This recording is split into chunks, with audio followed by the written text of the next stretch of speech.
সুমি সুমি, হ্যাঁ ভাইয়া। এই যে দেখো তো দুবলো, দেখো কত সুন্দর দুবলো। হ্যাঁ, কত সুন্দর দুবলো। এই দুবলো দিয়ে যদি তুমি আমাকে আজকে জুস বানা দাও আর সেটা যদি খাওয়া যায় তাহলে নগদ তোমাকে 500 টাকা পুরস্কার দেবো। ঠিক আছে ভাইয়া। জীবনে তো কতটাই খাইলাম, আজকে দুবলো জুস খাবো। এই যে দেখো ভাইয়া, এই যে দুবলো তুলে নিয়েছি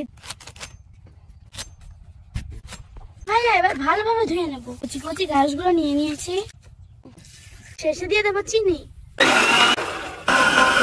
তো ভাইয়া, হ্যাঁ ভাইয়া। এই যে দেখো আমি ছেঁকে গ্লাসে তুলে নেবো। কি ব্যাপার, এ তো দেখতেছি সব রয়েছে। এই যে নাও ভাইয়া তোমার দুবলার জুস। বিসমিল্লাহ।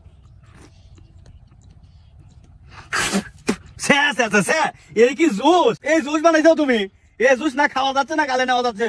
তুমি আর আমাকে 500 টাকা ঘুরে দাও। এই জুস হয় না, ধরো তুমি নিজে নিজেই খাও। এরকম জুস বানাইছো। দর্শক, এই কাম কেউ করবেন না। এই জুস কিন্তু খাওয়া যায় না। ভাইজে হয়তো খাওয়া যাবে পারে দুবলো, কিন্তু এই জুস বানা এটা কোনোভাবে কল্পনায় নিয়ে আসবেন না।